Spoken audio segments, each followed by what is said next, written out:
नाशिक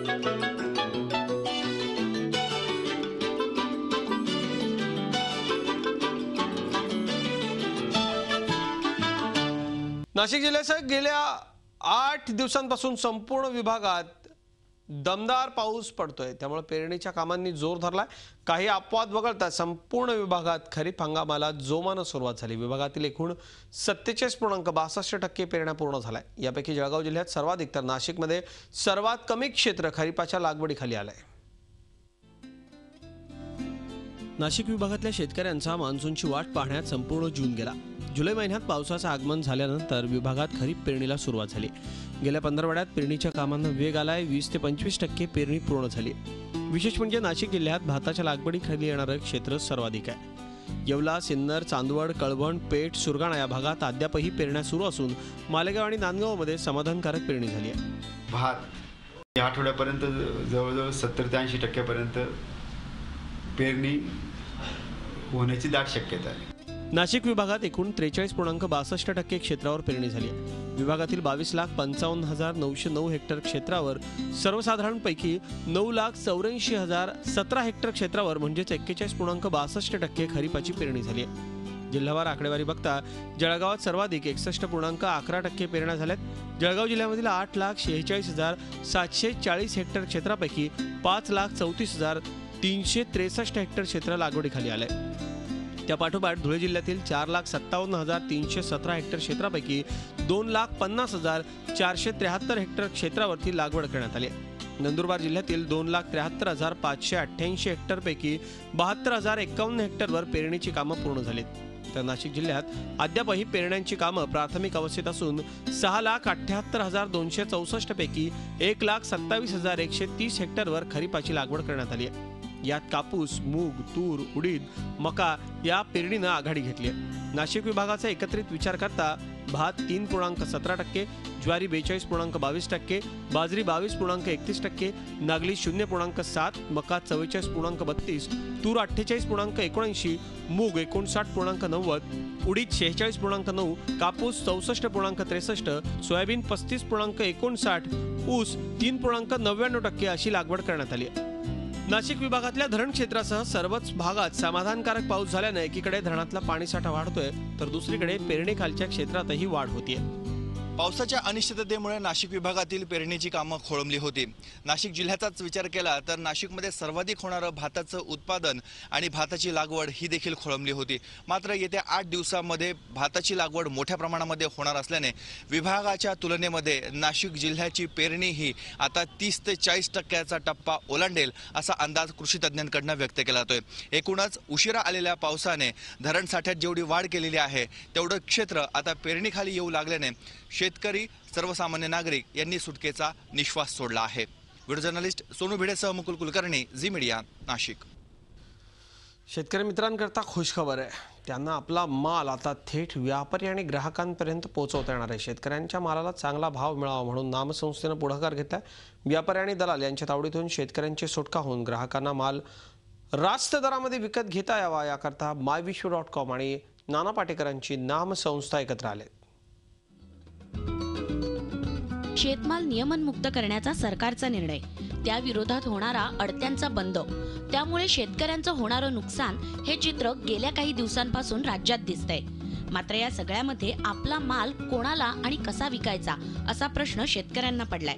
या पार्श्वभूमीवर माय विश्व टेक्नॉलॉजी या संस्थेनं farmersorg.in हे ॲप विकसित केलंय। या माध्यमातून शेतकरी आपला माल थेट घाऊक आणि किरकोळ विक्रेत्यांना विकू शकणार आहेत। त्यासाठी त्यांना वाहतूक आणि गोदामही उपलब्ध करून दिलं जाईल। farmersorg.in मध्ये शेतकरी, व्यापारी, घाऊक व्यापारी, छोटे व्यापारी आणि ॲक्च्युअल ग्राहक या सर्वांना एकत्र जोडणारं हे डिजिटल व्यासपीठ आता farmersorg.inच्या माध्यमातून सर्वांना उपलब्ध होत आहे। यामुळे शेतकऱ्यांना त्यांच्या मालाला चांगला भाव मिळू शकतो। myvishu.com ला नाना पाटेकर आणि मकरंद अनासपुरे यांच्या नाम फाउंडेशनची ही साथ लाभली आहे। 100 नावं आली शेतकऱ्यांची, ह्याच्याकडे हे आहे, ह्याच्याकडे हे, ह्याच्याकडे हे, ह्याच्याकडे अशा पद्धतीने इतकं सोपं करून ठेवलेलं आहे आणि मला ते फार गमतीदार वाटलं। मला परदेशी सगळं जो आहे ना आमच्याच फाउंडेशनच्या संदर्भातलं म्हटलं ते तू बघ। खरं तर नियमनमुक्तीनंतर शेतकऱ्यांच्या मालाला हमीभाव मिळणं आणि त्यांच्यासाठी बाजारपेठ उपलब्ध करून देणं ही सरकारची जबाबदारी आहे. मात्र नियमनमुक्तीनंतर उद्भवलेल्या परिस्थितीचा सर्वाधिक फटका शेतकऱ्यांना बसलाय. त्यामुळे आता हे ॲप शेतकरी आणि ग्राहक यांच्यातला महत्त्वाचा दुवा ठरू शकतं. Ashwini Pawar, Zee Media, Pune.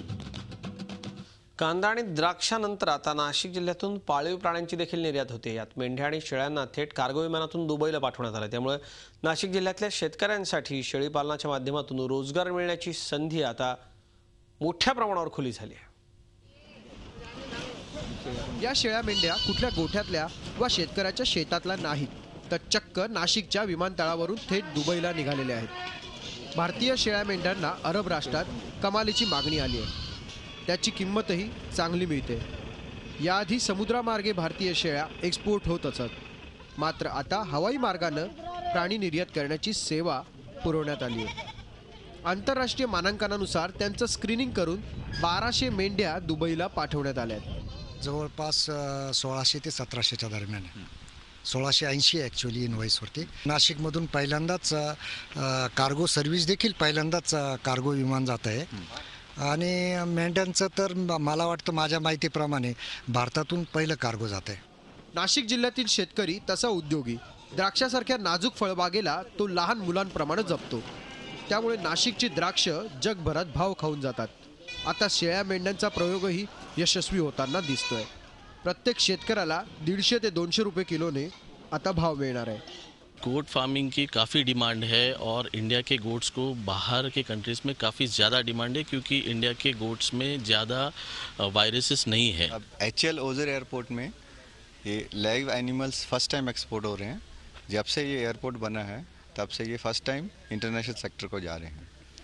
तो इस टाइम हम IL-76 एयरक्राफ्ट यूक्रेन से लेके आए हैं, जिसका कैपेसिटी टोटल 50 टन है. शासकीय आणि राजकीय इच्छाशक्तीच्या अभावानं शेळ्यांच्या कार्गो सेवेला अडसर आला होता. मात्र आता थेट न्यायालयीन लढाई लढत नाशिकच्या शेतीपूरक व्यवसायाला नवी भरारी मिळणार हे मात्र नक्की होत आहे. योगेश खरे, झी मीडिया, नाशिक.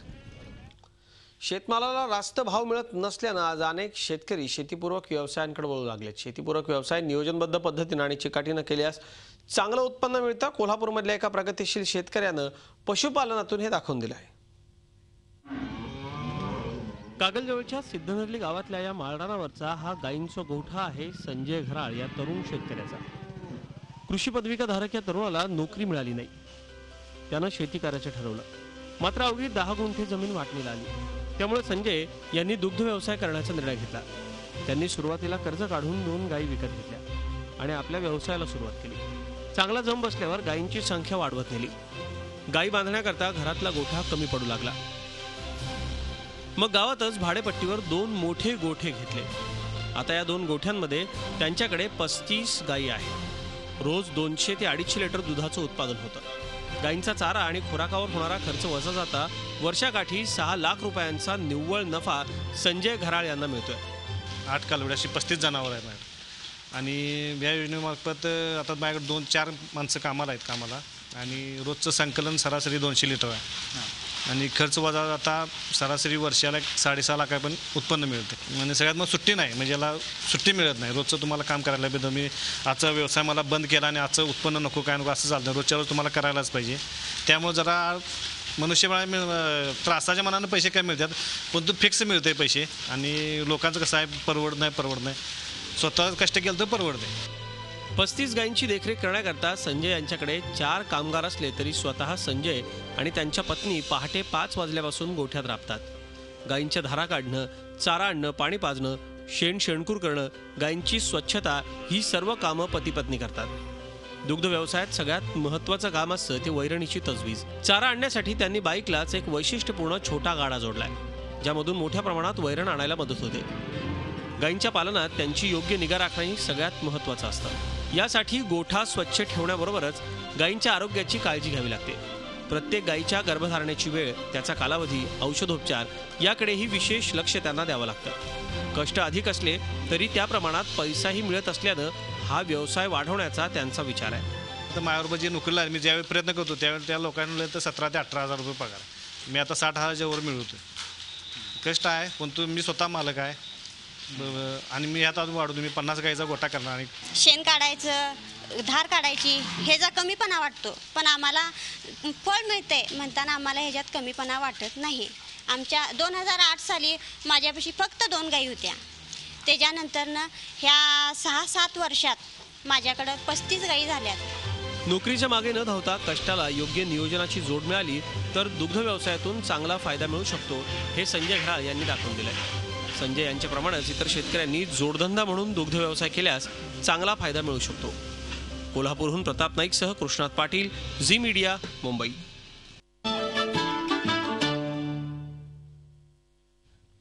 शेतकरी बंधूंनो, शेतीमध्ये जोड व्यवसायासोबत जोड पीक अर्थातच आंतरपीक घेण्याची आता गरज आहे. कोणत्या पिकांसोबत आपण कुठलं आंतरपीक घेऊ शकतो, आंतरपिकाचं महत्त्व काय आहे, याविषयी आज आपल्याबरोबर चर्चा करण्याकरता अकोल्याच्या डॉक्टर पंजाबराव देशमुख कृषी विद्यापीठातले अधिष्ठाता कृषी शिक्षण विभागाचे डॉक्टर विजय भाले आहेत. डॉक्टर साहेब, आपलं स्वागत. पीक पाणीमध्ये आंतरपिकाचं शेतीमध्ये नेमकं काय महत्त्व आहे? शेतकरी बंधूंनो, आंतरपीक घेणं आपल्याला अत्यावश्यक आहे. आज हवामानामध्ये बदल होतोय. आपण बघतोय मागच्या वर्षी सोयाबीनसारखं पीकसुद्धा आपल्या हातात आलेलं नाही विदर्भामध्ये, महाराष्ट्रामध्येच पूर्ण. परंतु त्यासोबतच ज्या शेतकऱ्यांनी तूर घेतली, सोयाबीन अधिक तूर, अशा ठिकाणी तुरीमधून आपल्याला उत्पन्न मिळालं. म्हणून आंतरपिकामध्ये एक जरी पीक आपलं गेलं तर दुसरं पीक आपल्याला निश्चितपणे येतं. आणि आज जवळपास मागच्या 5 ते 6 वर्षापासून आपण बघितलं की हवामानात एकदम बदल होतोय. पाऊसमान अनियमित राहतो, काही वेळेस कीड येते पिकावर. तर या प्रकरणामध्ये शेतकऱ्याला जो खर्च केला तो कमीत कमी वापस त्याला मिळावा म्हणून आपण आंतरपीक घेतो. आंतरपिकाचा मूळ उद्देश असा आहे की एक जरी पीक गेलं तर दुसरं पीक हमखास आपल्याला उत्पादन देतं. आणि जमिनीमध्ये जे मूलद्रव्य आहे किंवा जे पाणी पुरवठा आहे तो सगळा दोन्ही पिकामधून घेतात. आता आंतरपीक घेत असताना आपण 2 गोष्टीचा विचार करावा लागतो की तृणधान्य आहेत, तृणधान्यामध्ये गळीत धान्य घेता येतात, कडधान्य घेता येतात. तर हे आंतरपीक घेतल्यामुळे आपल्याला जमिनीमध्ये जे डॉक्टर विजय भाले, खूप महत्त्वाचा प्रश्न तो म्हणजे महाराष्ट्राच्या कुठल्या कुठल्या भागात कुठली आंतरपिकं मुख्य पिकांबरोबर घेतली पाहिजे, कुठली पिकं फायदेशीर ठरतील आंतरपिकं, काय सांगा? सोयाबीन महत्त्वाचं पीक आहे, ज्वारी महत्त्वाचं पीक आहे. आणि ज्या ठिकाणी पाण्याची उपलब्ध आहे त्या ठिकाणी असूर इन्कम म्हणून शेतकरी ऊस घेतात.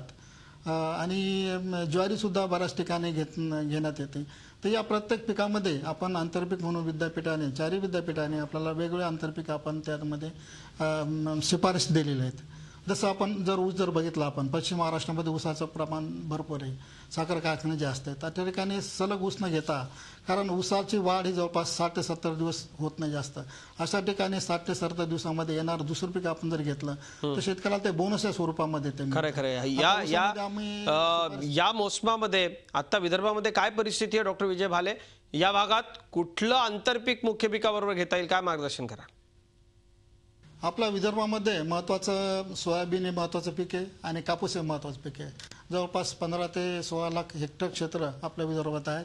तर सोयाबीन घेत असताना आपण जर बघितलं मागच्या 2 वर्षापासून आपल्याकडे सोयाबीन अगोदर पीक नव्हतं. सोयाबीन मध्यप्रदेशून आपल्याकडे आलं आहे आणि आज सोयाबीनचं क्षेत्र खूप व्यापून टाकलेलं आहे. परंतु मागच्या 2 वर्षावरून पाहिलं की सोयाबीनमध्ये पावसाच्या याच्या हवामानामुळे कीड मोठ्या प्रमाणात येऊ लागली, रोग येऊ लागले. आणि मागच्या वर्षी तर सोयाबीनचं उत्पन्न आपल्याला क्विंटलच्या खाली आलेत बऱ्याच शेतकऱ्यांना 1 एकरमधून. तर या ठिकाणी आपण जर सोयाबीनमध्ये समजा तूर जर घेतली आंतरपीक म्हणून, याची शिफारस केलेली आम्ही, ही जर शिफारस घेतली तर सोयाबीन जर पीक घेतलं कीड रोगामुळे, परंतु आपल्याला तुरीमधून चांगल्या प्रकारे उत्पादन मिळू शकते. म्हणून सोयाबीन तूर आंतरपीक आम्ही शिफारस केलेली आहे आणि बरेचसे शेतकरी घेतात. दुसरं महत्त्वाचं पीक असं की आपल्याकडे कापूस आहे. तर निव्वळ कापूस न घेता कोरडवामध्ये किंवा बागायतीमध्ये कापसाची वाढसुद्धा सुरुवातीच्या काळामध्ये हळूवार होते. तर अशामध्ये आम्ही मूग घ्यायचं सांगितलं, उडीद जर घेतला आपण किंवा सोयाबीन घेतली तर या 2 ओळीमध्ये कापसाच्या 2 ओळी आपण उडदाचा घेतल्या किंवा 2 ओळी आपण मुगाचा घेतला किंवा 2 ओळी सोयाबीनचा घेतला तर आपल्याला चांगलं उत्पादन मिळू शकते. नक्की. आणि डॉक्टर साहेब, या सगळ्या पिकांचं खत व्यवस्थापन कसं करावं, इतर व्यवस्थापन कसं करावं, याबद्दल आपल्याशी बोलायचं. एका ब्रेकची वेळ झाली, ब्रेक नंतर लगेचच परतूया. आपल्याबरोबर डॉक्टर भाले आहेत, आपण त्यांच्याशी चर्चा करतोय आंतरपिकाबाबतीत. डॉक्टर साहेब, आंतरपिकात खत व्यवस्थापन कशा प्रकारे केलं पाहिजे? ज्यावेळेस शेतकरी कापूस घेतो आणि कापसामध्ये आंतरपीक जर घ्यायचं असेल तर कापसाला जे आपण खत देतो तेच खत आपल्याला आंतरपिकाला सुद्धा लागतं. म्हणजे आंतरपिकाला वेगळं खत द्यायची गरज नाही. परंतु सोयाबीन आणि तूर जर घेतले आपण 6 ओळीनंतर 2 किंवा 4 ओळीनंतर 2 अशा ठिकाणी मात्र सोयाबीनचं खत वेगळं आणि तुरीचं खत वेगळं आपण देणं आवश्यक आहे. डॉक्टर साहेब, आंतरपीक घेताना पिकांमध्ये अंतर किती ठेवावं, स्टँडर्ड अंतर किती असलं पाहिजे, काय मार्गदर्शन कराल? कापूस आपण जर घेतला, कापूस साधारणतः 90 सेंटीमीटरवर लावतो, 2 ओळी त्याला अंतर. अशा ठिकाणी आपल्याला 2 ओळी आपल्याला मुगाच्या घेऊ शकतात. आणि सोयाबीन जर घेतली आपण तर सोयाबीन आपण 45 सेंटीमीटर 1.5 फुटावर लावतो आपण. तर सोयाबीनच्या 6 ओळीनंतर 2 ओळी जर तुरीचा घेतल्या किंवा 8 ओळीनंतर 2 ओळी तुरीचा घेतला तर आपल्याला सोयाबीन काढल्यानंतर मात्र ही तूर चांगली वाढते आणि पूर्ण जमीन ती आच्छादल्या जाते. डॉक्टर भाले, आंतरपिकातून आर्थिक उत्कर्ष शेतकरी बंधूंना कसा साधता येईल, आर्थिक प्रगती कशी साधता येईल? शेतकऱ्यांना जास्तीत जास्त उत्पादन कसं मिळावं एका एकरमधून, तर आंतरपीक जर आपण घेतलं तर समजा सलग तुम्ही सोयाबीन घेतली आणि सलग तूर घेतली तर सलग तूरपेक्षा आणि सलग तुरी सोयाबीनपेक्षा आंतरपीक जर घेतलं आपण सोयाबीन आणि तूर, त्यातून निश्चितपणे आपल्याला चांगला जास्तीचा फायदा मिळतो. आणि दुसरी महत्त्वाची गोष्ट म्हणजे जसं मी सुरुवातीला सुद्धा म्हणलं की एखादं पीक जर घेतलं तर दुसरं पीक आपल्याला निश्चितपणे उत्पादन देतं. जो शेतकऱ्याचा खर्च आहे तो खर्च कमी निघतो. आणि जर चांगलं जर मॅनेजमेंट असलं, आपल्याकडे पाऊसमान चांगला असला, खत वगैरे चांगलं दिलं, पिकाची मशागत चांगली केली तर आपल्याला एका एकरमधून जेवढं सोयाबीनचं उत्पादन मिळेल किंवा एक एकर तुरीचं उत्पादन त्यापेक्षा सोयाबीन आणि तूरचं उत्पादन निश्चितपणे आपल्याला जास्त मिळतं. नक्कीच जास्तचं उत्पादन मिळणार आहे, यातून आर्थिक प्रगती होणार आहे. डॉक्टर विजय भाले, आपले मनपूर्वक आभार. आपण शेतकरी बंधूंना खूप मोलाचं मार्गदर्शन केलं. धन्यवाद. पीक पाणीमध्ये इतकंच. ताज्या बातम्यांसाठी पाहत राहा झी 24 तास. राहा एक पाऊल पुढे.